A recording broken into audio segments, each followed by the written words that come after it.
그 뒤에 내가 보니 하늘에 문이 하나 열려 있었습니다. 그리고 전에 내가 들은 그 음성, 곧 나팔 소리와 같이 나에게 들린 그 음성이 이리로 올라오너라. 이 뒤에 일어나야 할 일들을 너에게 보여주겠다 하고 말하였습니다.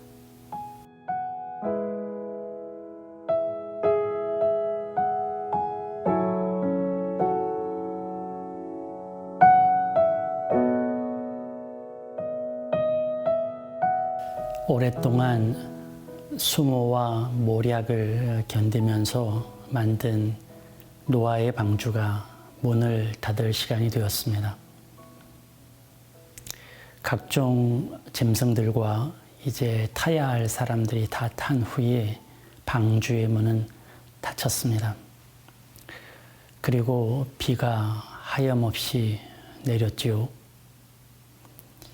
나갈래야 이제 나갈 방법도 없고 되돌릴래야 되돌릴 수도 없는 세상과 연결된 문은 이제 모두 닫혔습니다. 꼼짝없이 그들은 그 방주에 갇혔습니다. 이제는 방주가 떠나는 대로 몸을 맡길 수밖에 없습니다.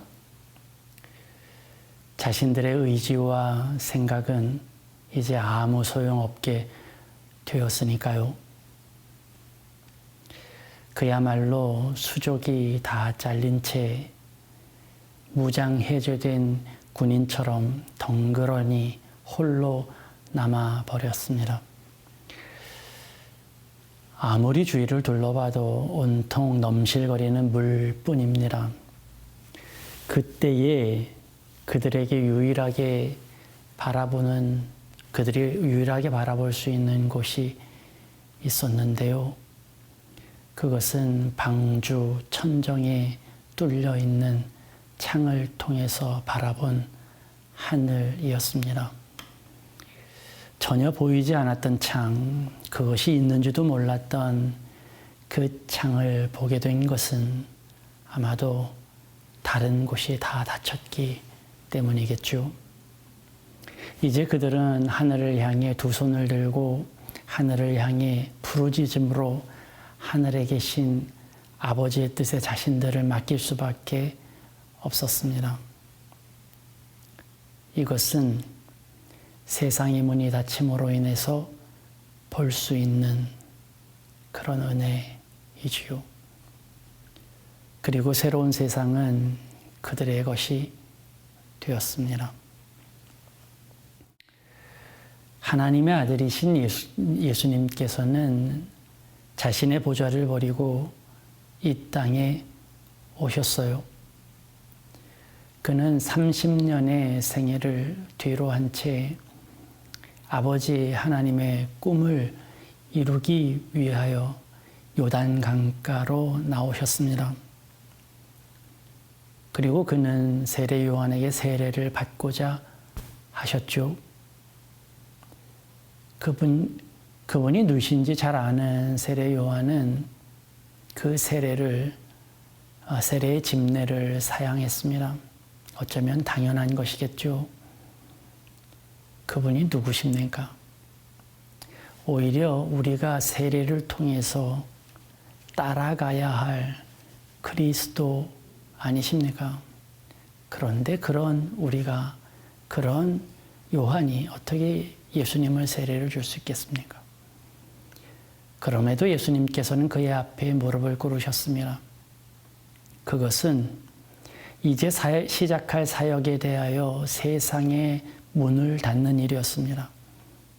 모든 기득권을 포기하는 일이었고 심지어 하나님의 아들의 권세마저 내려놓는 일이었습니다.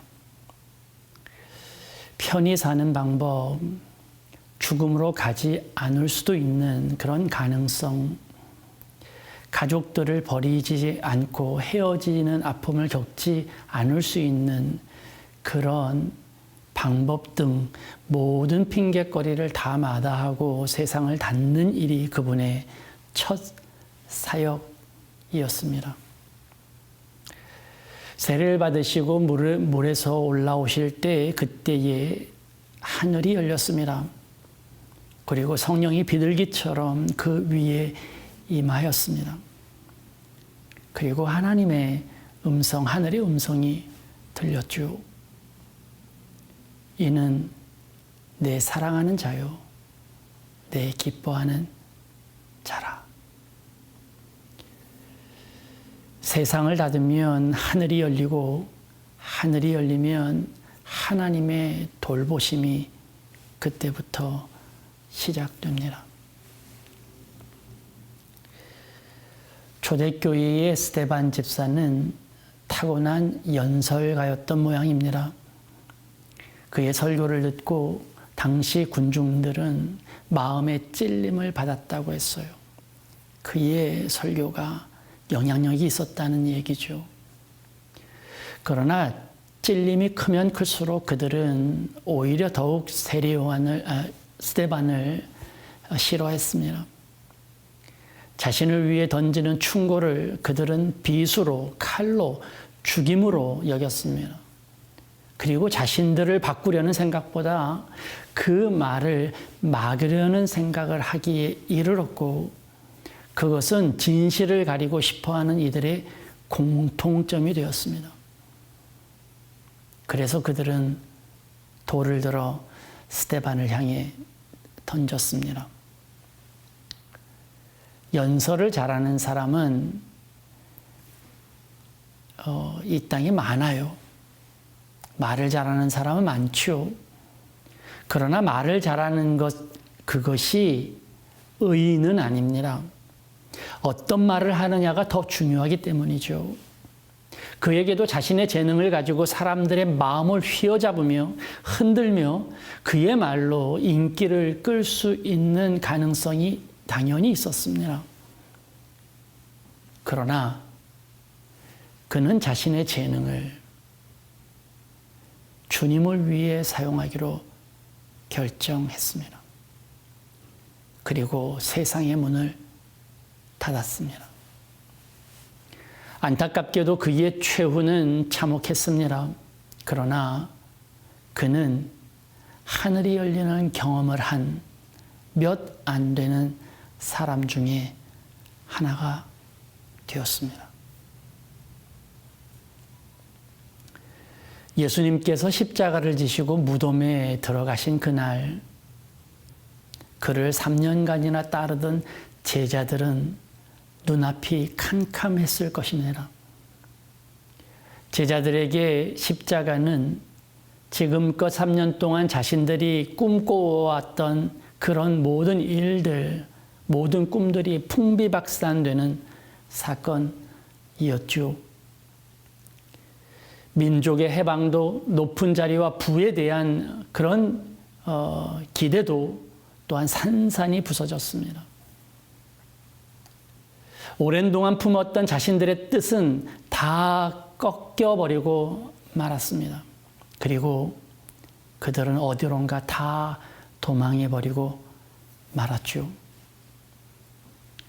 그들은 쫓기는 신세가 되었고 예수님을 따랐다고 하는 전력은 범법자의 누명을 씌우기 딱 좋은 조건이 되어버려서 그들은 예수의 옛자도 입 밖으로 말하지 못하게 되었습니다. 그렇게 눈치를 보던 그들에게 이제 사람들의 이목에 불안해하던 그들에게 이제 한 번의 기회가 왔습니다. 그들은 다시 한번 다락방에 모였습니다. 그리고 그때 하늘의 문이 열렸습니다. 하늘이 열리니 하늘의 음성이 들렸습니다. 하늘이 열리니 하나님께서 그들을 위해 일하시기 시작했습니다. 성령을 보내주셨습니다. 그리고 그 성령은 그들을 보호하셨습니다. 하늘이 열리니 분명히 해야 할 일들을 알게 되었고, 하늘이 열리니 이제 그들의 생각도 열렸습니다. 많은 이들이 하나님의 뜻을 알 수 없다고 말하죠. 왜 이해 못할 일들이 벌어지는지, 왜 내가 기도한 일들은 안 이루어지는지 낙심하는 이들이 있습니다. 저도 마찬가지입니다. 어느 날 말씀을 보다가 하늘이 열리는 장면들을 보게 되었습니다. 그리고 하늘이 열리는 과정 가운데 꼭 존재하는 것이 있다는 것도 알게 되었죠. 그것은 내가 세상을 닫는 일이었습니다. 하늘이 열리기 전에 먼저 세상을 닫아야 합니다. 하늘이 열리는 역사는 세상이 닫혔을 때부터 시작됩니다. 우리의 앞길이 꽉 막히고 우리 주위에 아무도 없는 것처럼 느껴지는 그 절망적인 순간, 그때 우리는 하늘이 열리는 것을 경험합니다. 그러니 세상을 먼저 닫으세요. 앞길이 막히는 것을 두려워하지 마세요. 앞길이 막히는 것은 나에게 주시는 하나님의 은혜일지도 모릅니다. 하늘이 열리는 경험을 하게 되는 기적의 순간일지도 모릅니다. 그렇게 세상을 닫아야 하늘이 열립니다. 사랑하는 여러분, 오늘은 성금요일입니다. 주님께서 십자가에 달리신 그날이죠. 이 아침에 우리는 이렇게 기도하면 어떨까요? 조금만 더 큰 꿈을 달라고 말이죠. 저는 우리가 또 여러분 모두가 욕심을 좀 가졌으면 좋겠습니다. 더 큰 욕심을 가졌으면 좋겠어요.